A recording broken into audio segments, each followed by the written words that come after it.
War રૂમની શરૂઆત કરવી છે એક મોટા સમાચાર। શુભેન્દુ અધિકારી બંગાળના નવા મુખ્યમંત્રી।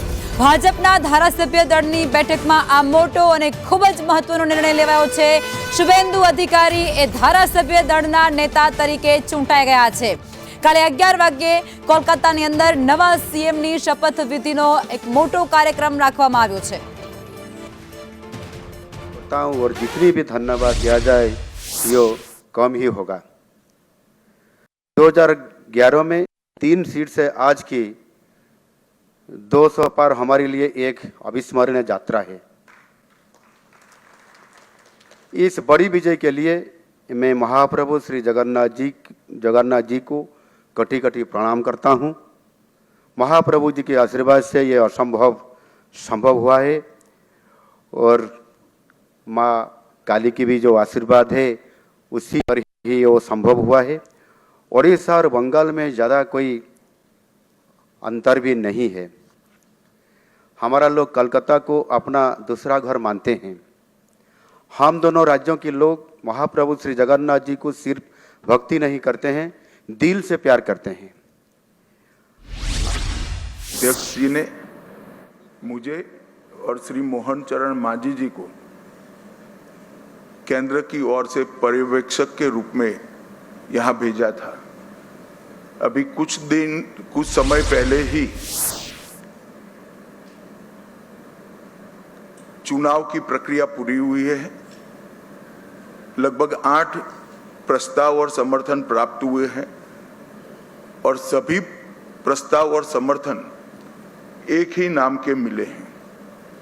उसके बाद दूसरे नाम के लिए भी सबको समय दिया गया, पर्याप्त समय दिया गया, मगर कोई दूसरा नाम नहीं आया है।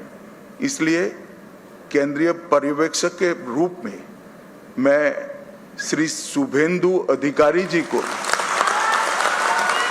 पश्चिम बंगाल विधानमंडल दल के नेता के रूप में निर्वाचित घोषित करता हूं।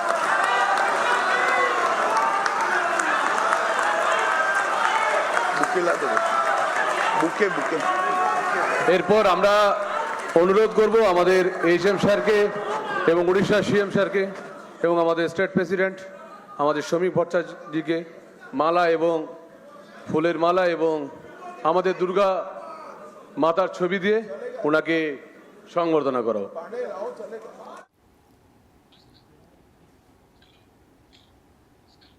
અને આજ મુદ્દે કૃષ્ણા અમારી સાથે જોડાઈ ચૂક્યા છે।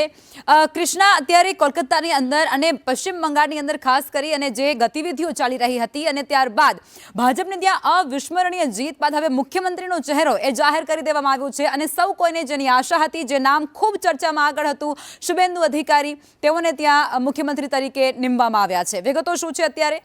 जी बिल्कुल रकमा सौथी अपेक्षित चेहरो रेस में सौथी आगळ चेहरो हतो शुभेंदु अधिकारीनो हतो, कारण के भारतीय जनता पार्टी ने आटली मोटी ऐतिहासिक जीत अपाववामां पश्चिम बंगाळमां शुभेंदु अधिकारीनुं खूब मोटुं योगदान रह्युं छे અને परिणामे जे केंद्रीय ऑब्जर्वर्स तरीके अमित शाहने मूकवामां આવ્યા હતા, મોહન ચરણ માઝી કે જેઓ ઓરિસ્સાના મુખ્યમંત્રી છે એમને મૂકવામાં આવ્યા હતા અને આ બધી બેઠકોનો ધમધમાટ ચાલ્યો આપણે જોયો અને આખરે હવે એમને વિધાયક દળના નેતા તરીકે ચૂંટવામાં આવ્યા છે। એમનું નામ મૂકવામાં આવ્યું છે। 8 પ્રસ્તાવકોએ એમના નામનો પ્રસ્તાવ મૂક્યો હતો અને એ સૌથી વધારે આગળ એ રેસમાં મોખરે હતા એટલે અપેક્ષિત હતું કે શુભેન્દુ અધિકારીનું નામ આવશે।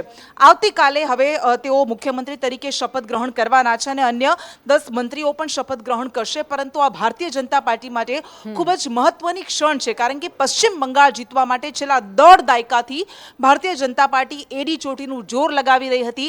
3 બેઠકોમાંથી 77 બેઠકો મળી અને 77 બેઠકમાંથી હવે 207 બેઠક સુધી પહોંચાડવામાં શુભેન્દુ અધિકારી एक नेता तरीके एक संगठक तरीके खूब ज महत्वनी भूमिका रही है। लखमा बिल्कुल। અને કૃષ્ણા, અહીંથી સૌથી મોટી વસ્તુ એ પણ છે કે ભારતીય જનતા પાર્ટીની પશ્ચિમ બંગાળમાં જીત પાછળ એક મોટું ફેક્ટર એ મહિલાઓ પણ રહી હતી, એટલે હવે ચર્ચા કંઈક એવી પણ થાય છે કે સીએમ તો શુભેન્દુ અધિકારીને બનાવાશે, પરંતુ ડેપ્યુટી સીએમ જે 2 નિમવાના છે તેમાંથી એક મહિલાનું નામ હોઈ શકે।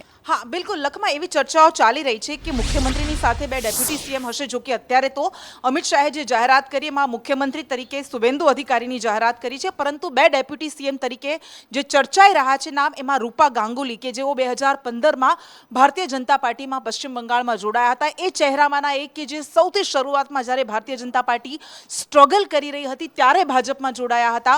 રૂપા ગાંગુલી કે જેઓ મહિલા મોરચાના અધ્યક્ષ પણ રહ્યા છે અને હમણાં તાજેતરમાં જ રાજ્યસભાના સાંસદ પણ રહ્યા છે અને આ વખતે વિધાનસભામાં પણ તેઓ ચૂંટાઈને આવ્યા છે. ડેપ્યુટી સીએમ તરીકે એમનું નામ ચાલી રહ્યું છે. આ ઉપરાંત દાર્જિલિંગમાંથી કોઈ એક પુરુષ ધારાસભ્યને ડેપ્યુટી સીએમ તરીકે મૂકવામાં આવી શકે છે એવી સંભાવનાઓ છે. પરંતુ શુભેન્દુ અધિકારી, એમની પણ આપણે વાત કરીએ, એમની પોલિટિકલ પ્રોફાઇલની પણ વાત કરીએ. સૌથી પહેલા 1990ના દાયકામાં કોંગ્રેસથી એમણે પોતાની કારકિર્દીની શરૂઆત કરી હતી, મ્યુનિસિપલ કાઉન્સિલર બન્યા હતા અને ત્યારબાદ જ્યારે મમતા બેનર્જીએ ટીએમસીની સ્થાપના કરી ત્યારે તેઓ મમતા બેનર્જીના ડાબા હાથ તરીકે તેમણે કામ કર્યું. મમતા બેનર્જીને એક મોટા ચહેરા તરીકે પશ્ચિમ બંગાળમાં ઉભારવામાં સૌથી મહત્વની ભૂમિકા એમણે ભજવી હતી. શુભેન્દુ અધિકારીએ ટીએમસીમાં જોડાયા અને નંદીગ્રામ એ મૂવમેન્ટ હતી ડાબેરી સરકાર સામે કે જ્યારે આ આંદોલનથી ટીએમસીનો, મમતા બેનર્જીનો અને શુભેન્દુ અધિકારીનું નામ એ આખા બંગાળમાં જાણીતું બન્યું હતું. ખાસ કરીને ત્યારબાદ, કારણ કે અભિષેક બેનર્જી કે જેઓ મમતા બેનર્જીના ભત્રીજા છે, એમની વધતી ભૂમિકાને લઈને, એમના વધતા પ્રભાવને કારણે શુભેન્દુ અધિકારી અને મમતા બેનર્જી વચ્ચે ગજગ્રાહ વધતો ગયો અને ત્યારબાદ 2020માં અમિત શાહની હાજરીમાં તેઓ ભારતીય જનતા પાર્ટીમાં જોડાયા. ત્યારથી તેમનું એક મિશન હતું કે ભાજપને બંગાળમાં સત્તામાં લાવવી. એ મિશન માટે સતત તેમણે કામ કર્યું, સંગઠક તરીકે કામ કર્યું, ગ્રામ્ય સ્તરે ભારતીય જનતા પાર્ટીને લઈ જવામાં ખૂબ મહત્વની ભૂમિકા ભજવીને જાયન્ટ કિલર તરીકે તેઓ ઉભર્યા. કારણ કે ગત વખતની ચૂંટણીમાં આપણે જોયું હતું કે નંદીગ્રામ બેઠક પરથી તેમણે મમતા બેનર્જીને હરાવ્યા અને ત્યારબાદ મમતા બેનર્જી હારી ગયા. ભલે ચૂંટણી તેઓ જીત્યા પણ પોતાની બેઠક પરથી હારી ગયા હતા. ભવાનીપુર બેઠક પરથી પેટા ચૂંટણી લડ્યા અને જીત્યા. પણ આ જ ભવાનીપુર બેઠક કે જે મમતા બેનર્જીનો ગઢ માનવામાં આવતી હતી, એ જ બેઠક પરથી આ વખતે શુભેન્દુ અધિકારીએ મમતા બેનર્જીને હરાવ્યા. એટલે સિટિંગ ચીફ મિનિસ્ટરને બે વખત હરાવનાર શુભેન્દુ અધિકારી જાયન્ટ કિલર તરીકે ઉભર્યા. એટલા માટે જ નામ અપેક્ષિત હતું મુખ્યમંત્રી તરીકે. અને હવે કૃષ્ણ, આપણે અહીં નાની વાત એ પણ કરી લઈએ કે આવતીકાલે જે શપથ વિધિ થવાની છે ત્યાં તમામ જે સીએમ એનડીએના છે તે ત્યાં પહોંચવાના છે અને ખૂબ મોટો વિશાળ કાર્યક્રમ ત્યાં યોજાવાનો છે. પીએમ પણ ત્યાં જવાના છે તેવી પણ ત્યારે વિગતો સામે આવી છે. તેને લઈને કઈ પ્રકારની તૈયારીઓ અત્યારે ચાલી રહી છે, તેના વિશે શું અપડેટ આપની પાસે? બિલકુલ લખમાં ઐતિહાસિક જીત ભારતીય જનતા પાર્ટીએ મેળવી છે 207 બેઠકો સાથે. અને સ્વાભાવિક છે કે આપણે જોયું જે રાજ્યોમાં ભારતીય જનતા પાર્ટીની સરકાર બની હોય, ખાસ કરીને એવા રાજ્યોમાં કે જ્યાં તે સરકારમાં અગાઉ ન હોય અને હવે બની હોય, ત્યાં ખૂબ જ શપથ ગ્રહણની જે વિધિ હોય છે, સમારોહ હોય છે, ભવ્ય રીતે આયોજિત કરવામાં આવતો હોય છે.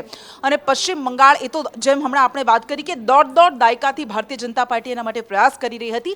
એટલે સ્વાભાવિક છે કે આવતીકાલે બ્રિગેડ ગ્રાઉન્ડમાં આ સમારોહ યોજાવાનો છે. 10 વાગ્યાની આસપાસ આ સમારોહની શરૂઆત થશે અને 11 વાગ્યાની આસપાસ શુભેન્દુ અધિકારી એ મુખ્યમંત્રી તરીકેના શપથ ગ્રહણ કરશે. અને દરેક રાજ્યોમાં આપણે જે રીતે જોતા હોઈએ છીએ કે જ્યાં ભારતીય જનતા પાર્ટી જીતતી હોય છે ત્યાં ભાજપના તમામ મોટા નેતાઓ, એમના જે દિગ્ગજ કદ્દાવર નેતાઓ છે, જેમાં પ્રધાનમંત્રી નરેન્દ્ર મોદી પણ રહેશે, અમિત શાહ તો પહોંચી જ ગયા છે, આ ઉપરાંત અન્ય મોટા ચહેરાઓ પણ ઉપસ્થિત રહેશે. અને આ સાથે ભારતીય જનતા પાર્ટીના તમામ મુખ્યમંત્રીઓ પણ આ શપથવિધિ સમારોહમાં ભાગ લેશે, હાજર રહેશે. એમાં ગુજરાતના મુખ્યમંત્રી ભૂપેન્દ્ર પટેલ પણ છે અને ડેપ્યુટી સીએમની પણ ચર્ચા થઈ રહી છે કે તેઓ પણ આવતીકાલે આ સમારોહમાં ભાગ લેવા માટે, ઉપસ્થિત રહેવા માટે જશે. બિલકુલ કૃષ્ણ, અને આ ચૂંટણી અને આ વખતની જે પ્રક્રિયા હતી એ ક્યારેય ન ભૂલાય તેવી હતી, કારણ કે આ બધી જ ઘટનાઓની અંદર એવી સ્થિતિ સામે આવી હતી કે જેને માટે રક્ષણ મેળવવું ક્યાંક નેતાઓ માટે અઘરું પડી ગયું હતું. એટલે એને લઈ અને પોલીસ પ્રોટેક્શનની પણ વિશેષ તૈયારીઓ કરવામાં આવી હશે તેવી કોઈ વિગતો ખરી? હા બિલકુલ, આ ખૂબ જ મહત્વની વાત છે. કારણ કે પશ્ચિમ બંગાળમાં દાયકાઓથી આપણે જોઈએ છે કે રાજકીય હિંસા એ પશ્ચિમ બંગાળના ઇતિહાસ સાથે જોડાઈ ગયો છે. પહેલા ડાબેરીઓની સરકાર હતી, ટીએમસીની સરકાર હતી, ત્યારે પણ આપણે જોયું હતું કે વિપક્ષના કાર્યકર્તાઓ અને નેતાઓ અને જે સત્તા પક્ષના કાર્યકર્તાઓના નેતાઓ હોય એમની વચ્ચે સતત ઘર્ષણ રહેતું હતું. અને આ વખતે તો આપણે જોયું કે ચૂંટણી ટાણે તો એ હિંસા થઈ જ હતી, પરંતુ પરિણામો આવી ગયા. ત્યારબાદ 3 લોકોની હત્યા કરી નાખવામાં આવી કાર્યકર્તાઓની. અને શુભેન્દુ અધિકારી आपने अटकावा मांगी ત્યારે અમિત શાહ સંબોધन કરી રહ્યા છે. કેન્દ્રીય ગૃહમંત્રી સીતાજી शुक्ला, जिस प्रकार का माहौल कम्युनिस्टों के समय से यहां पर बनाया जाता था, ममता जी ने इसको और गहरा तरीके से भय में परिवर्तित किया, वहां मत की अभिव्यक्ति लगभग असंभव थी। सैकड़ों उदाहरण हिंसा के, क्रूरता के, उसके बीच में भारतीय जनता पार्टी और हमारे नेता नरेंद्र मोदी पर भरोसा कर बंगाल की जनता ने जो प्रचंड विजय हमें दी है, इसके लिए मैं बहुत बहुत धन्यवाद करता हूं। मैं पार्टी की ओर से यह भी कहना चाहता हूं कि बंगाल की जनता ने हमसे जो अपेक्षाएं रखी हैं, जिस आशाओं को संजोकर मैंडेट दिया है, हम पूरा प्रयास करेंगे कि आपके विश्वास को तनिक भी ठेस न पहुंचे, इसमें कहीं कमी न रह जाए। हम सब भारतीय जनता पार्टी के कार्यकर्ताओं का दायित्व है कि हर निश सोनार बांग्ला के लक्ष्य को लेकर हम चले और बंगाल की जनता की अपेक्षाओं को पूर्ण करें। मित्रों, आज कवि गुरु की ये पंक्तियां सच होती दिखाई पड़ रही है। चित्त जेथा भय शून्य, उच्च जेथा सिर। जहां मन भय मुक्त हो और सिर गर्व से ऊंचा हो, ऐसे बंगाल का रास्ता आज प्रशस्त हो चुका है और बंगाल उस रास्ते पे चल। 5 दशक का लंबा समय लोकतंत्र की दृष्टि से, कानून और व्यवस्था की दृष्टि से, बंगाल के अर्थतंत्र के ह्रास की दृष्टि से और बंगाल के विकास में शून्य गति, नेगेटिव गति देने की दृष्टि से बंगाल के लिए एक दुस्वप्न जैसा हुआ है। और हम सबका दायित्व है कि मोदी जी ने जो वादा दिया है बंगाल की जनता को, इसको पूरा करने के लिए हम हमारा सर्वश्रेष्ठ बंगाल की जनता को अर्पित करें, समर्पित करें। बंगाल की संस्कृति और बंगाल की परंपरा को 5 दशक से विदेशी विचारों से प्रभावित शासन से मुक्त कर फिर से एक बार रामकृष्ण ठाकुर, विवेकानंद, महर्षि अरविंद और कवि गुरु टैगोर की कल्पना का बंगाल बनाने की दिशा में हम आगे बढ़ें। हम सबकी जिम्मेदारी आज से बहुत बढ़ती है। विनम्रता के साथ, जिम्मेदारी के एहसास के साथ किया हुआ परिश्रम ही ये मैंडेट का एक प्रकार से जनता को आभार के रूप में जवाब दे सकता है। मित्रों, आज बंगाल का विजय अनेक दृष्टिकोण से बहुत महत्वपूर्ण है। 100 साल की वैचारिक यात्रा के बाद गंगोत्री से गंगा सागर तक हर जगह पर आज भारतीय जनता पार्टी की सरकार बनी है। ये हम सब के लिए बहुत आनंद का विषय है। 1950 से जिस विचार की यात्रा को लेकर हम निकले और जिसके नेतृत्व में निकले, श्यामा प्रसाद मुखर्जी के नेतृत्व, उनकी ही जन्मभूमि में 1950 के बाद आज 2026 में श्यामा प्रसाद जी की ही पार्टी की सरकार बन रही है। ये भी बहुत महत्वपूर्ण है।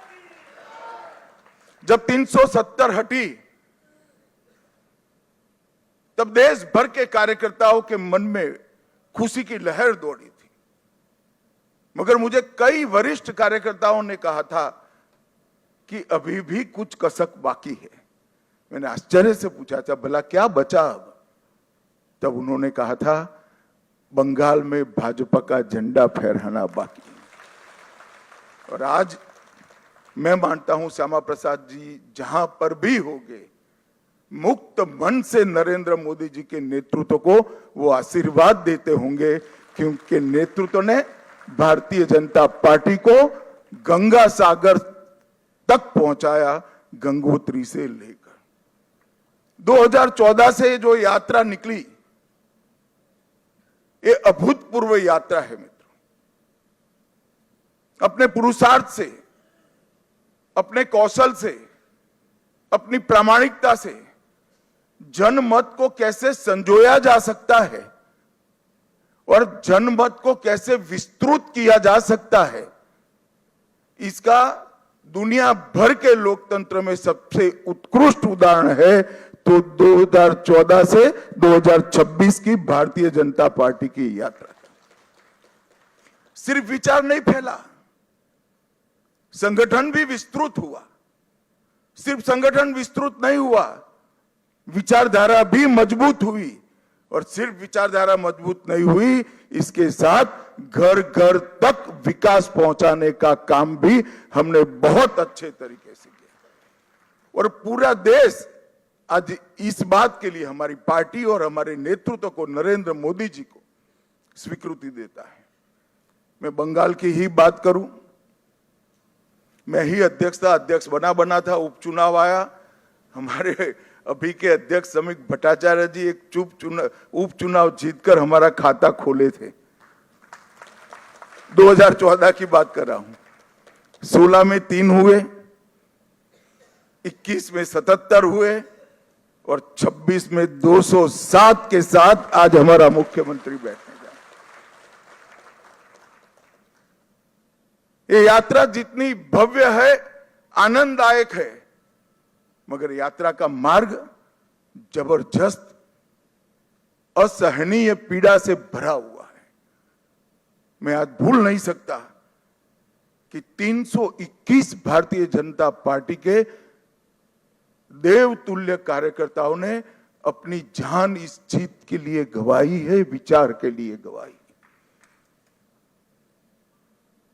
मैं देश भर में घूमा हूं पार्टी के अध्यक्ष के नाते। केरल और बंगाल, इसके अलावे कहीं पर इस प्रकार की क्रूर हिंसा का नग्न तांडव मैंने नहीं देखा है। पहले कम्युनिस्टों ने और फिर टीएमसी ने। मैं आज हृदय के भाव के साथ वो सभी 321 कार्यकर्ताओं के परिवारजनों को देश की करोड़ों करोड़ों जनता की ओर से और भारतीय जनता पार्टी के करोड़ों कार्यकर्ताओं की ओर से भावपूर्वक नमन करना चाहता हूं। आपके परिवार के स्वजन ने बलिदान देकर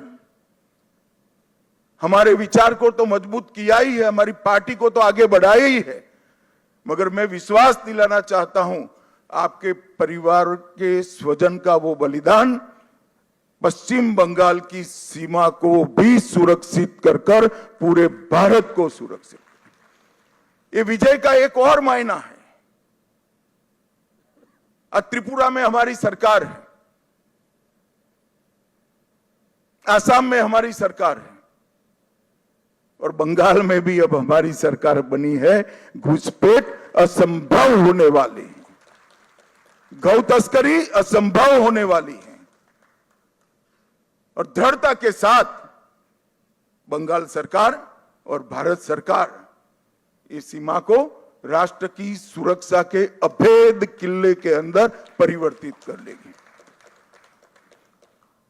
भाइयों बहनों, ये जो यात्रा हुई है, बंगाल की जनता ने हमें जन समर्थन तो दिया, गत चुनाव में भी दिया था, 77 सीट जीते थे, मगर इस बार जो जन समर्थन मिला है उसका आभार व्यक्त करने के लिए भाजपा के कार्यकर्ता के नाते मेरे पास शब्द नहीं है। हमारा विधायकों का जीत का एवरेज मार्जिन 28,000 है। 28,000 वोट से हम सब जीते हैं, एवरेज निकाल देता हूं। और 3 से 77, 77 से 203 की 207 की जो यात्रा हुई है वो अभूतपूर्व है। 23 प्रशासनिक जिलों में से 9 जिले ऐसे हैं जहां दीदी का खाता भी नहीं खुला है। सुपड़ा साफ हो गया। मैंने ऐसा प्रचंड जनादेश देखा नहीं है। सरकार परफॉर्म करती है तब तो मिलता है, मगर जहां ऑपोजिशन में है, विरोधी दल के नेता को बोलने का कोई मौका नहीं दिया जाता है, जनता की भावनाओं को उजागर करने का मौका नहीं दिया जाता है, वहां पर 9 जिलों में शून्य सत्ताधारी दल का ये केवल और केवल ईश्वर और बंगाल की जनता की कृपा है। जब चलता था तब चुनाव आयोग पर ढेर सारे सवाल उठाए गए, न केवल टीएमसी, इनके सभी साथियों के द्वारा उठाए गए। मैं आज उन्हीं लोगों को बड़ी विनम्रता से पूछना चाहता हूं कि बंगाल में 93% मतदान हुआ है, जो आजादी के बाद सबसे ज्यादा है, और एक भी कंप्लेंट टीएमसी की ओर से छापा मारने की नहीं है, बूथ कैप्चरिंग की नहीं है, एक भी नहीं है।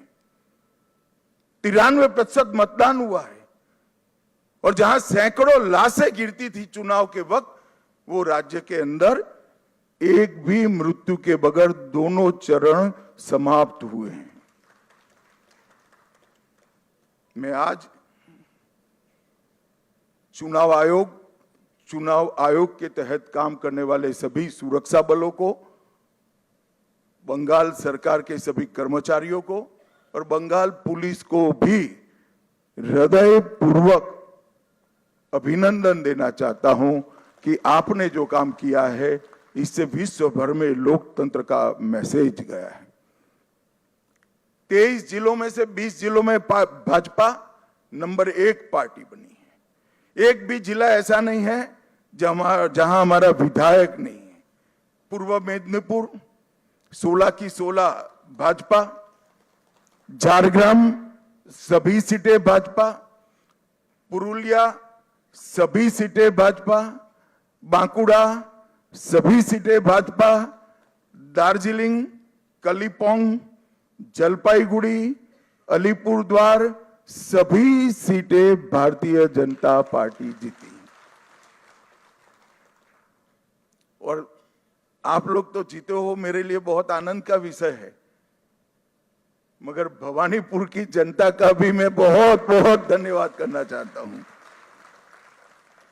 शुभेंदुदा ने गत चुनाव में दीदी को नंदीग्राम में हराया था। मैंने दीदी का एक इंटरव्यू देखा था, वो कहती थी मैं इनके गढ़ में लड़ने के लिए चली गई।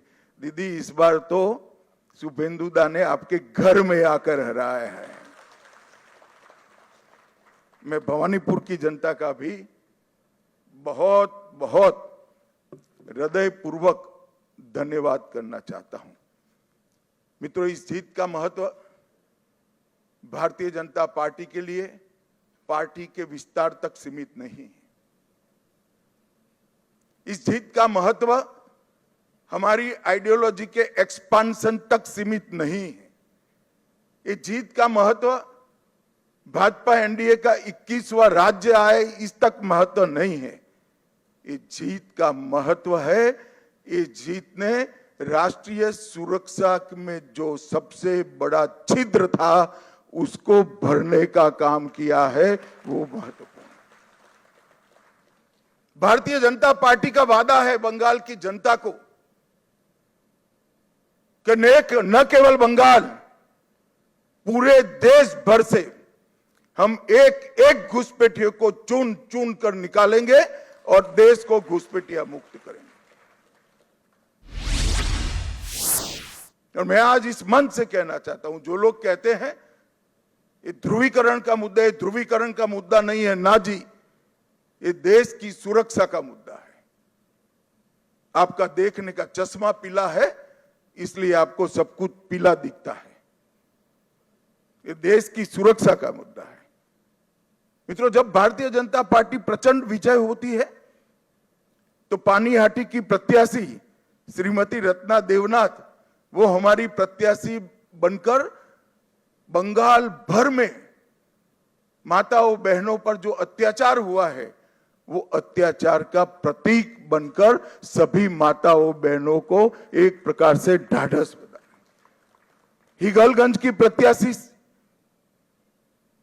बहन रेखा पात्रा संदेश खाली के अत्याचार के सामने सत्याग्रह की प्रतीक और औसग्राम की प्रत्याशी कलिता माझी वो बंगाल के, कलिता जी के लिए ताली बजाओ जरा, बंगाल के दारुण से दारुण गरीबी में जी रही सभी बहनों के लिए एक आशा का बिंदु है कि हमारा भी प्रतिनिधि विधानसभा में बैठ जाते हैं। बंकिम बाबू के परिवार से भी बहन सुमित्रा चट्टोपाध्याय जी भी आज हमारे साथ जुड़ी हैं। और मित्रों, सबसे बड़ा बात यह है, सुमित्रा चट्टोपाध्याय जी खड़े हैं यहां पर, सबसे बड़ा बात यह है कि वंदे मातरम जो सांस्कृतिक राष्ट्रवाद की बंकिम बाबू ने की हुई उद्घोषणा थी, इसके 150वें साल में ही हमें ईश्वर ने बंकिम बाबू की भूमि पर सरकार बनाने का मौका दिया है। ये बहुत बड़ी बात है मित्रों। और ये शांतिपूर्ण चुनाव आने वाले दिनों में बंगाल के लिए शुभांकर साबित होने वाला है। मैं आज इस मंच से सभी दलों को भी अपील करना चाहता हूं, आइए हम सब साथ में मिले। लोकतंत्र ये मत की अभिव्यक्ति का उत्सव है, इसमें हिंसा कहां से हो सकती है। देश के सभी राज्यों में हिंसा समाप्त हो चुकी है और भारतीय जनता पार्टी की विशेष जिम्मेदारी है, साथ में सभी दलों का सहयोग भी चाहिए कि ये सरकार बनने के बाद किसी भी चुनाव में घपलेबाजी और हिंसा का समाचार देश भर में पहुंचे नहीं। ये हमारी जिम्मेदारी है। સ્થાનિક સ્વરાજ્યમાં હાર મુદ્દે હવે કોંગ્રેસ દ્વારા મંથન શરૂ કરી દેવાયું છે। સૌરાષ્ટ્ર ઝોનમાં હારના કારણો પર કોંગ્રેસ દ્વારા વિચારણા થઈ રહી છે। પ્રદેશના નેતાઓના રાજકોટમાં ત્યારે ધામા, જેમાં જિલ્લા કોંગ્રેસના હોદ્દેદારો સાથે બંધ બારણે બેઠક પણ યોજાય। સૌરાષ્ટ્ર ઝોનની રણનીતિની સમીક્ષા પણ ત્યાં કરવામાં આવશે। પક્ષને બેઠકો કરવા માટે કોંગ્રેસ એ નવી વ્યૂહરચના ઘડશે અને આ કાર્યકરોમાં નવો પ્રાણ ફૂંકવાનો પણ પ્રદેશ નેતાઓ દ્વારા રાજકોટની અંદર પ્રયાસ શરૂ કરાયો છે।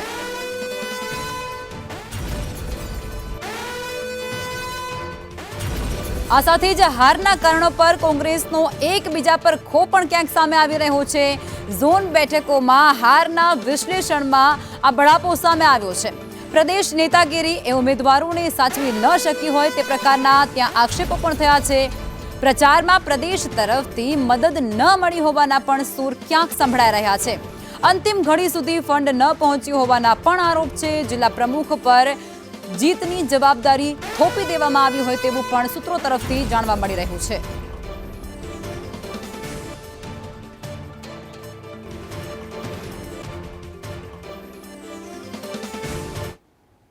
અને આ જ મુદ્દે કોંગ્રેસના નેતા નિશાંતભાઈ અમારી સાથે જોડાઈ ચૂક્યા છે।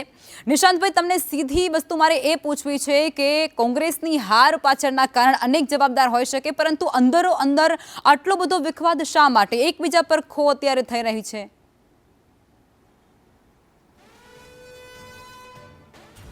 લખમાં ભારતીય રાષ્ટ્રીય કોંગ્રેસમાં વર્ષોથી આંતરિક લોકશાહી છે અને આ આંતરિક લોકશાહીના ભાગરૂપે જ અમારો કોઈપણ સામાન્ય બૂથ લેવલનો કાર્યકર્તા હોય કે કોઈ અમારા દિગ્ગજ નેતા હોય એ હંમેશા એમનો રોષ ઠાલવી શકે છે અને આ આંતરિક લોકશાહીનો ભાગ છે। પરંતુ જ્યારે ચૂંટણી જેવી જંગો આવતી હોય અથવા તો કોઈ મોટા આંદોલન ભારતીય રાષ્ટ્રીય કોંગ્રેસની ગુજરાત પ્રદેશ સમિતિ દ્વારા કરવામાં આવતા હોય ત્યારે આ બધા નેતા તમને એક મંચ ઉપર પણ જોવા મળશે। તમે જો કે ચૂંટણી પતી ગઈ, ચૂંટણીના પરિણામો આવી ગયા, પરંતુ જે પ્રમાણેના અમે જે રિઝલ્ટ ધાર્યા હતા, આમ તો તમે જોવા જાવ તો દરેક તાલુકા પંચાયત, જિલ્લા પંચાયત, કોર્પોરેશન, મહાનગરપાલિકાઓમાં કોંગ્રેસની સીટો અને વોટ શેર વધ્યા છે, પરંતુ જે પ્રમાણેનું પરિણામનું આકલન અમે કરેલું હતું એ ન મળતા માનનીય અમારા પ્રદેશ પ્રમુખ અમિત ચાવડા સાહેબે તરત જ સમિતિઓની રચના કરીને તમામ જિલ્લા અને શહેર પ્રમુખોને મળવાનું પણ ચાલુ કરી દીધું. જે પ્રભારી હતા એમની પણ સેન્સ લેવાઈ ગઈ કે ભાઈ તમારા પર્ટિક્યુલર વિસ્તારમાં તમને જે જવાબદારી સોંપી હતી ત્યાં જે આકલન કરેલું રિઝલ્ટ કેમ નથી દેખાયું, એટલે એના માટેની મહેનત પણ ચાલુ કરીને માનનીય પ્રદેશ પ્રમુખ પણ બોલી ચૂક્યા છે કે જે કોઈ પણ ધરખમ સંગઠનમાં પણ ફેરફાર લાવવા હશે એ લાવવા પડશે તો અમે લાવીશું, કારણ કે આગામી સમય 2027 પણ નિશાંતભાઈ વારંવાર નિષ્ફળતાનો સામનો નિશાંતભાઈ વારંવાર નિષ્ફળતાનો સામનો કોંગ્રેસને શું કામ કરવું પડે છે? અને હવે તો એવા સુર પણ સામે આવ્યા છે કે આખો જે મદાર હતો એ જિલ્લા પ્રમુખ ઉપર ઠાલવી દેવામાં આવ્યો હતો કે ભાઈ તમે તારો ને તમે પાર ઉતારો.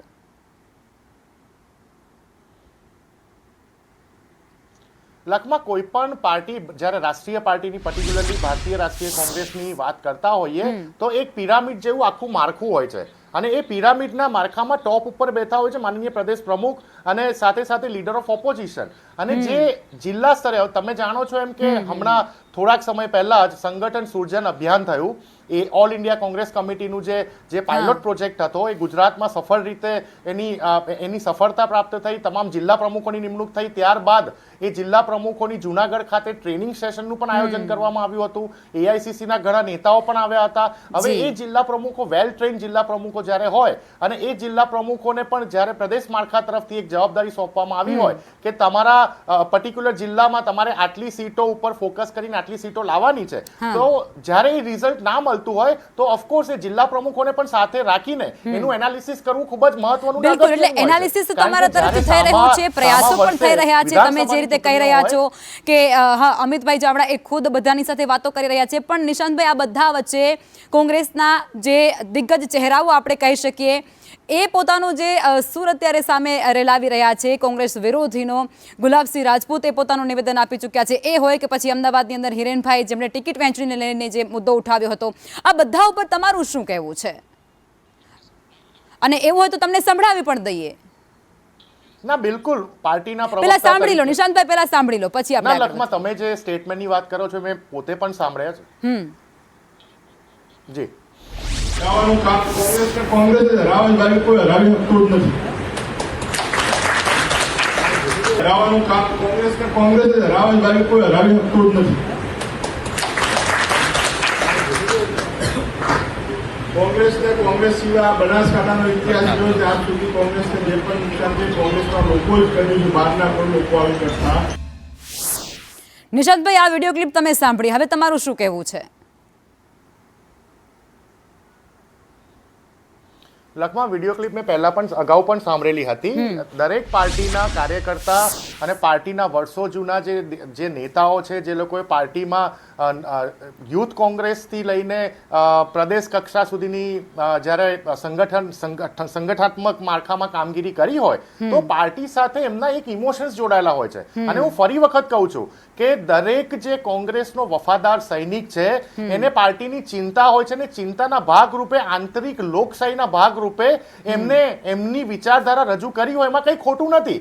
પરંતુ જ્યારે પ્રદેશ પ્રમુખ, માનનીય પ્રદેશ પ્રમુખ અમિત ચાવડા સાહેબે જે રીતે ચૂંટણી પત્તાની વારે જ જે રીતે આખી સિસ્ટમને કંટ્રોલ કરીને સિસ્ટમમાં ક્યાં ક્યાં લૂપહોલ્સ હતા, કઈ કઈ જગ્યા ઉપર કાચું કપાયું છે, તમામનું નિરીક્ષણ ચાલુ કર્યું હોય તો એવા સમયે અમે પણ આશા રાખીને બેઠા છે કે એક સારું રિઝલ્ટ અમને જોવા મળશે. બાકી જો વાત કરવામાં આવે લખમાં તો ભારતીય જનતા પાર્ટીના મોરબીના જે ચાલુ સિટિંગ ધારાસભ્ય છે એમનો તો વિડીયો તમે બતાવેલો છે, એ તો કોંગ્રેસ માટે મતો માંગી રહ્યા હતા. એટલે ભારતીય જનતા પાર્ટીમાં પણ આ રીતના જો તમે નિશાંતભાઈ એમનો એક કટાક્ષ હતો, એ પણ તેમના દ્વારા કહેવામાં આવ્યું કે એક નાનકડો કટાક્ષ હતો. અલગ અત્યારે ના એ તો પોતે એટલે નાનું બાળક પણ સાંભળે, નાનું બાળક પણ એ વિડીયો જોવે તો એને પણ ખબર પડે કે આ કોઈ કટાક્ષ નતો, કોંગ્રેસ માટે મતો માંગવાની વાતો હતી. એનીવે ભારતીય જનતા પાર્ટીમાં જે ઉકળતું ચરું છે એવો કોઈ પણ જગ્યા ઉપર ચાલુ ચૂંટણીએ તમને કોંગ્રેસમાં કોઈ પણ પ્રકારનું ઉકળતું ચરું ના જોવા મળ્યું. ઘણા જિલ્લાઓ એવા હતા લખમાં કે અખબારોમાં છપાયેલું છે કે અરે નિશાંતભાઈ તમે જુઓ તો ખરા તમારા જે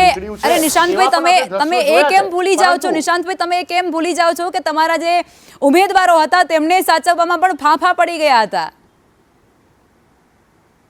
સ્થાનિક સ્વરાજ્યની ચૂંટણીના લેવલ પર પણ તમારે લોકોએ ના, રિસોર્ટ બિલકુલ પોલિટિક્સ લખમાં કરવાની ફરજ સામદાન, પડી દંત, હતી. ભેદ. હા બિલકુલ તમને લખમાં બિલકુલ હું જવાબ આપું, લખમાં રિસ્પોન્સિબિલિટી જવાબ આપું. મને એક વાત કહો, આ જે 700 થી વધુ સીટો ભારતીય જનતા પાર્ટીના પાપે જે બિનહરીફ થઈ છે અને ત્યાંના મતદારોને સંવિધાનિક વોટ કરવાનો અધિકાર પ્રાપ્ત ના થયો, શું આ સારી ઘટના છે? શું આ લોકશાહી માટે સારું સિગ્નલ છે? બિલકુલ સારી ઘટના નથી, પરંતુ તમારા દ્વારા એટલે કે વિપક્ષ દ્વારા કે અત્યારે અન્ય કોઈ પક્ષ, અન્ય કોઈ ઉમેદવાર એવા ઠોસ હોત તો આ વસ્તુ ન બની હોત. નિશાંતભાઈ, લખમાં ગુજરાત ઉપર ભારતીય રાષ્ટ્રીય કોંગ્રેસે 30 વર્ષ શાસન કર્યું છે. જે જિલ્લાઓની આપણે વાત કરીએ છીએ, 10 વર્ષ પહેલા તમામ 90% જિલ્લાઓ પર ભારતીય રાષ્ટ્રીય કોંગ્રેસનું રાજ હતું, પણ અમે તો ક્યારે આવા હટકંડા નથી અપનાયા કે શામ દામ દંડ ભેદ એમના સમાજ તરફથી પ્રેશર લાવવાનું, ઉમેદવારો ઉપર રૂપિયા આપવાના, પૈસા આપવાના, પોલીસનો ડર આપવાનો. નિશાંતભાઈ, સમય મારી પાસે થોડોક ઓછો છે. આ માત્ર આક્ષેપ અને પ્રત્યાક્ષેપનો દોર હતો, ક્યાંય આવી વસ્તુઓ સાબિત નહોતી થઈ. ખેર, આપ અમારી સાથે જોડાયા તે બદલ આપનો આભાર. અને હવે આપણે સમાચારોમાં આગળ વધીશું. નર્મદા જિલ્લામાં પંચાયતની ચૂંટણીઓમાં થયેલી હાર બાદ ભાજપમાં પણ ક્યાંક આંતરિક વિખવાદ સપાટી પર આવ્યો છે. ન માત્ર કોંગ્રેસ પરંતુ ભાજપમાં પણ આંતરિક વિખવાદ. રાજપીપળા એપીએમસી ખાતે સાંસદ મનસુખ વસાવા અને ધારાસભ્ય ડોક્ટર દર્શના દેશમુખની અધ્યક્ષતામાં એક મહત્વપૂર્ણ બેઠક યોજાઈ અને જેમાં આશ્ચર્યજનક રીતે જિલ્લા ભાજપ પ્રમુખ અને મહામંત્રીઓની ત્યાં બાદબાકી કરી દેવામાં આવી. આ બેઠકમાં હાર માટે સંગઠન અને વહીવટકર્તાઓની નિષ્ફળતાને ખાસ જવાબદાર ઠેરવવામાં આવી છે. સાંસદ મનસુખ વસાવાએ ખુલ્લેઆમ સ્વીકાર એવો કર્યો હતો કે વિરોધીઓના અપપ્રચારને સંગઠન એક કાઉન્ટર કરવામાં નિષ્ફળ રહ્યું. નાંદોદના ધારાસભ્ય પણ આ મંથનની અંદર જોડાયા હતા. કેટલાક અપપ્રચાર, ખોટા પ્રચાર કર્યા, એને અમે કાઉન્ટર નથી કરી શક્યા અને ક્યાંક સંગઠનની પણ ક્યાંક નાની મોટી ક્ષતિ થઈ હશે. એ બધી જ બાબતની ચર્ચા થઈ. અમારાથી પણ ક્યાંક કોઈક બાબતમાં ધ્યાન ન અપાયું હોય તો એ પણ છે. આમ તો ધ્યાન તો પૂરેપૂરા, પણ પ્રજાની દ્રષ્ટિએ કંઈક અમારી કંઈક ઉણપ દેખાઈ હોય તો એ અમે પણ આત્મમંથન કર્યું. ક્યાંક ને ક્યાંક અમારી કોઈક નાની મોટી કંઈક ખામી રહી હશે કે એમણે ઉમેદવારોને કેમ પસંદ ના કર્યા. સરકારની અનેક વિકાસના કામો છે અને સરકારના અનેક જે વિકાસના કામોની સાથે સાથે જ્યારે સરકારી યોજનાઓ પણ આટલી બધી ખૂબ જ સારી રીતે દરેક લોકોને મળી રહી હોય ત્યારે જે નાના મોટા જે પ્રશ્નો ઉપસ્થિત થાય છે એ પ્રશ્નોને અમે સોલ્વ કરવાના પ્રયત્ન કરીશું અને આવનારા દિવસોમાં અમે વધુ મજબૂતાઈથી ભારતીય જનતા પાર્ટીના કમળને વધુ મજબૂતાઈથી લોકોની સમક્ષ લઈ જઈશું અને સરકારી યોજનાઓનો લાભ લોકોને મળી રહે એ માટેના અમારા પૂરેપૂરા પ્રયત્નો. અને આ જ મુદ્દે એમએલએ દર્શનાબેન દેશમુખ અમારી સાથે જોડાઈ ચૂક્યા છે. દર્શનાબેન, પહેલા તો સ્વાગત છે આપનું સંદેશ ન્યૂઝમાં. અને ભારતીય જનતા પાર્ટી વિશ્વની સૌથી મોટી પાર્ટી કહેવામાં આવે છે અને જ્યાં જે નાના મોટા ડખા થતા હતા તે બંધ બારણે સમેટાતા હતા, પરંતુ હવે તે ચરમસીમા પર પહોંચે છે. અને શું કામ એ સોશિયલ મીડિયાની અંદર ટ્રેન્ડ બની જાય છે? લખમાબેન, આપનો ખૂબ ખૂબ આભાર. ભારતીય જનતા પાર્ટીની જે નર્મદા જિલ્લામાં જે ઓછી સીટો આવવાને કારણે જે પરિસ્થિતિ સર્જાય છે એમાં ક્યાંક ને ક્યાંક અમારી પોતાની પણ એમાં જે પણ કંઈક લોકો પ્રત્યેની લોકોની જે નારાજગી હશે એ નારાજગીને દૂર કરવાના અમે પ્રયત્નો કરીશું અને ક્યાં કોઈક પ્રશ્ન ઉપસ્થિત થયો છે એના માટે એક મનોમંથન કરીશું, ચિંતન કરીશું અને પ્રજાની સમક્ષ ફરીથી પ્રજાની સાથે વાતચીતના દોર કરીને સંવાદથી પ્રજાની સાથે અમે એમના ટૂંકમાં સહભાગી થઈને એમની સાથે સાચી વાતને જાણવાનો પૂરેપૂરો પ્રયત્ન કરીશું. દર્શનાબેન, આ ચૂંટણી થઈ જેના પરિણામ આવ્યા અને ત્યારબાદ એવી પણ ત્યાં અફવા અને હવા ફેલાય છે કે ભારતીય જનતા પાર્ટીની અંદર 2 ફાંટા પડી ગયા છે અને એ 2 ફાંટાની અંદર ક્યાંક ત્રીજો પક્ષ ત્યાં ફાવી ગયો. ના, એ સદંતર ખોટું છે. ભારતીય જનતા પાર્ટીમાં ક્યારેય કોઈ ફાંટો ન પડે. ભારતીય જનતા પાર્ટી એક સંપૂર્ણ રીતે એક પાર્ટી છે અને અમારા બધા સૌની એકતા એની સાથે જોડાયેલી છે. તો પછી આ હારનું જે મનોમંથન હતું તેની અંદર મહામંત્રીઓની ને બાદબાકી શું કામ કરવામાં આવી હતી? બેઠક તો સંપૂર્ણ ભારતીય જનતા પાર્ટીના કાર્યકર્તાઓ અને હોદ્દેદારો તમામ મળવાના હતા ને ત્યાં તો? ભારતીય જનતા પાર્ટીના જે સિનિયર કાર્યકર્તાઓ છે એ સિનિયર કાર્યકર્તાઓની પાસેથી એમની પાસેથી જે લોકોએ વર્ષો સુધી ભારતીય જનતા પાર્ટી માટે કામ કર્યું છે, પોતાનું સમયદાન આપ્યું છે, પોતાનો જે સમયદાન આપીને એમણે ભારતીય જનતા પાર્ટીને બેઠી કરી છે અને ભારતીય જનતા પાર્ટીના મૂળને મજબૂત કર્યા છે, એવા કાર્યકર્તાઓ પાસેથી એમની જે વિચાર છે પણ બેન, આ મહામંત્રીઓ સહિતના જે તમામ દિગ્ગજોની ગેરહાજરી આ બેઠકોની અંદર જે જોવા મળી છે ને, એ અનેક સવાલો ઊભા કરી રહી છે. અમારા મનમાં તો ઠીક, પણ જનતાના મનની અંદર પણ એ સવાલો હશે.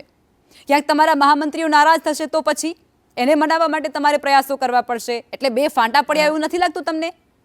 જી નહીં, જરાય નહીં, એવું જરાય નથી.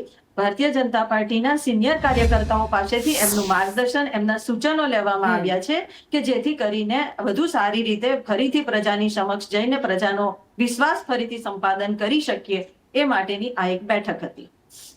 બેન, એવું પણ સામે આવ્યું છે જે પ્રમાણે મનસુખભાઈ કહે છે કે અપપ્રચારનો એક શબ્દ તેઓએ વાપરેલો છે. આ અપપ્રચારને એ જે સ્ટાર પ્રચારકો હતા તે પણ કાઉન્ટર ન કરી શક્યા, એવું પણ તેમનું કહેવું થાય છે. તો એવું શું કામ કહે છે જો તમે આટલા બધા પ્રયાસો કરો છો તો? ઘણી વખત એવું થતું હોય છે કે સરકારની આટલી બધી યોજનાઓ છે, જે સરકારની યોજનાઓનો લાભ દરેક પ્રજાને મળતો જ હોય છે, પરંતુ જે વિરોધી પાર્ટી હોય છે એ અપપ્રચાર કરીને પ્રજાને ગેરમાર્ગે દોરવાનું કામ કરે છે, પ્રજાને ભરમાવવાનું કામ કરે છે અને એના પરિણામ સ્વરૂપ ઘણી વખત આવી પરિસ્થિતિ સર્જાતી હોય છે. એટલા માટે જ એવી પરિસ્થિતિનું જે નિર્માણ થયું છે એમાંથી દૂર કરવા માટે અમે ફરીથી પ્રજાની સમક્ષ જઈને પ્રજાને સાચી બેન, આ ચૂંટણીમાં એવા ઘણા બધા વિસ્તારો હતા જેની અંદર ભારતીય જનતા પાર્ટીએ ખૂબ સારી રીતે ત્યાં પરફોર્મ કર્યું અને જીત્યું પણ ખરા. તમારી જે અહીં નિષ્ફળતા ક્યાંક સામે આવી છે, એના પાછળના મુખ્ય કારણો તમે 3 કયા માનો છો? ટૂંકમાં કહેજો, સમય ઓછો છે. ઘણી આપને વાત કરી એમ જ કે ઘણી વખતે સરકારી યોજનાઓ અને સરકારી જે વિકાસના માળખાકીય જે વિકાસના કામો છે એ કામો સરકાર દ્વારા તો થતા જ હોય છે, પરંતુ પ્રજાની સમક્ષ જઈને પ્રજાને પૂછીશું અમે, કારણ કે કામગીરીની બાબતમાં તો ક્યાંય કોઈ ઉણપ રહી નથી, પરંતુ ક્યાંક એવું લાગતું હશે કે ભાઈ કોઈક જગ્યા પર કોઈ કામ રહી ગયું હોય તો એ અમે જાણવાનો પૂરેપૂરો પ્રયત્ન કરીશું. જી, આભાર દર્શનાબેન, આપ અમારી સાથે જોડાયા અને આ તમામ વાતચીત કરી તે બદલ. અને હવે આપણે સમાચારોમાં આગળ વધીશું. નવસારી શહેરમાં ભર ઉનાળે પૂર જેવી પરિસ્થિતિ સર્જાય છે. શહેરના સિલોટવાડ વિસ્તારમાં પીવાના પાણીની મુખ્ય લાઇનમાં અચાનક મોટું ભંગાણ પડી જાય છે અને લાખો લીટર પાણીનો ત્યાં વેડફાટ થઈ જાય છે. આ ભંગાણને કારણે મોટા બજાર અને શહેરના મધ્ય ભાગમાં રસ્તાઓ પર જાણે નદીઓ વહેતી હોય, ભર ચોમાસું આવ્યું હોય તે પ્રકારના દ્રશ્યો સર્જાયા. હવે ભર ઉનાળે રસ્તાઓ પર પાણી ફરી વળતા જ સ્થાનિક વેપારીઓ અને જે વાહન ચાલકો ત્યાંથી પસાર થતા હતા તે બધાને હાલાકીનો સામનો કરવો પડ્યો. એક તરફ ઉનાળામાં પાણી માટે લોકો વલખા મારે છે, બચતની મોટી મોટી વાતો કરે છે અને ત્યારે તંત્રની લાઇનમાં ભંગાણને કારણે લાખો લીટર પાણીનો જથ્થો એ વેડફાઈ જાય છે.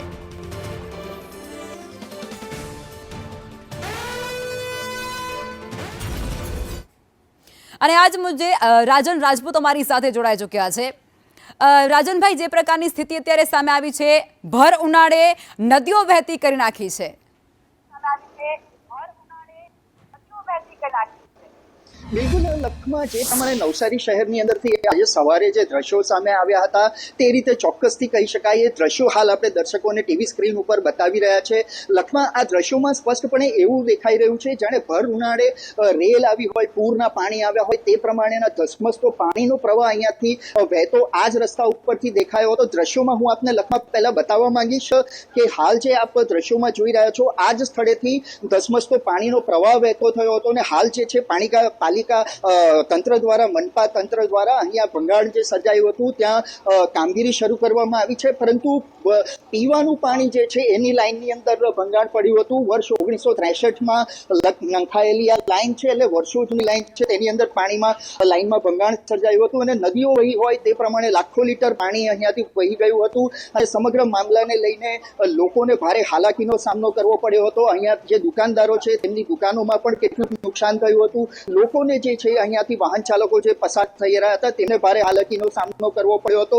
સમગ્ર મામલાને લઈને આ વિસ્તારની અંદર લોકોને પીવાનું પાણીના પણ સવારે લાઈન આ જગ્યાએ જે છે બંધ કરી દેવામાં આવી હતી. ત્યારે હાલ જે છે પાલિકાએ યુદ્ધના ધોરણે કામગીરી તો શરૂ કરી છે, પરંતુ આ જ મામલાને લઈને સ્થાનિક જે લોકો છે, ચૂંટાયેલા કોર્પોરેટર છે તે પણ આપણી જોડે ઉપસ્થિત છે અને તેમની સાથે વાત કરવાનો પ્રયત્ન કરીશું. સાથે જ સમગ્ર મામલે મનપા તંત્ર શું કામગીરી કરી રહ્યું છે તેનો જવાબ આપવા માટે ડેપ્યુટી એન્જિનિયર પણ આપણી સાથે ઉપસ્થિત છે. સૌપ્રથમ ચૂંટાયેલા કોર્પોરેટર પાસેથી આપણે જાણવાનો પ્રયત્ન કરીશું. પ્રભાબેન, પાણીનો વેડફાટ થયો તો શું કહેશો? આજે સિલોટવારની ટાંકીને ભંગાર પડ્યો ત્યારે લાખો ક્યુસેક પાણી વેડફાઈ ગયું. હમણાં જ 1 મહિના પહેલા 51 દિવસ સુધી એક ટાઈમ પાણી આપવામાં આવ્યું. લોકોને કેટલી બધી હાલાકી પડી. અને વધારેમાં તો મારે એવું કેવું છે કે આ નગરપાલિકા પીવાનું પાણી મુદ્દે તો એટલું બધું ઊંઘમાં છે કે હજી સુધી 30 વર્ષના ભાજપ સરકારના શાસન છે પણ હજી મીઠું પાણી આપી શકતા નથી. તેના માટે કેવું છે કે એકદમ નહિવત એ લોકોનું આયોજન નથી. અને જ્યારે અઠવાડિયે 10 દિવસ સુધી આ કામ ચાલશે તેના માટે વ્યાપારિક વ્યવસ્થા શું છે નગરપાલિકા પાસે? લોકોને પાણી કેવી રીતે આપશો તમે? બિલકુલ. તો જે રીતે કોર્પોરેટર શ્રીનો આક્ષેપ છે કે અહીંયા અઠવાડિયા સુધી કામ ચાલે તેવી પરિસ્થિતિ છે, પરંતુ એ તો આપણે એન્જિનિયરને પૂછીશું કે કેટલા સમયની અંદર આ પ્રશ્નનો નિકાલ આવશે. આપ આ જ વિસ્તારમાં રહો છો, સ્થાનિક છો, શું કહેશો કે કઈ રીતની પરિસ્થિતિ અહીંયા સર્જાઈ હતી? ટૂંકમાં જવાબ આપશો. જ્યાં બીજી વખત આ વસ્તુ બની છે. આના પહેલા જ્યારે એને જૂની ટાંકી તોડવામાં આવી 8 થી 7 મહિના પહેલા, ત્યારે આ રીતે જ એક લાઈન તૂટેલી અને આખું શહેરની અંદર જેમ જળબંબાકાર થાય તેવી પરિસ્થિતિ ઊભી થયેલી હતી. આજે પણ આ એક જૂની લાઈન સાઉથ ઝોનની છે એ તૂટી જવા પામી છે અને એના કારણે એવું જ જળબંબાકાર અમારા આ વિસ્તારમાં જોવા મળ્યો છે. આની અંદર ઘણી દુકાનોમાં નુકસાન થયું છે. અહીંયા મામા ચેવડાવાળાની દુકાનની અંદર પાણી ભરાયું છે અને એની સાથે જ જે પીવાના પાણીની હાલાકી જે થવાની છે, તો આપણે જોઈએ તેમ આ શહેરની અંદર લોકો ટેક્સના પૈસા આપી રહ્યા છે ત્યારે પાણી વેચાતું લઈને પીવું પડે છે. કેટલા લોકોને અસર થઈ હશે? કેટલા લોકો? લગભગ અહીંયા આગળ 20,000 સાઉથ ઝોન છે એટલે 20,000 થી 25,000 ઘરોની અંદર આની અસર જોવા મળશે અને પાણીની હાલાકી ભોગવવી પડશે. બિલકુલ. તો જે રીતે સ્થાનિક લોકો અને કોર્પોરેટર જણાવી રહ્યા છે કે 20,000 જેટલા લોકોને આની સીધી અસર પહોંચી શકે. રાજન, હવે સમયનો અભાવ છે એટલે તમે ફટાફટ ઇજનેર પાસેથી એક નાનકડો જવાબ મેળવી લો. ઇજનેર જે છે રાજેશ ગાંધી, તેઓ જોડાયા છે. રાજેશભાઈ, શું લાગે છે?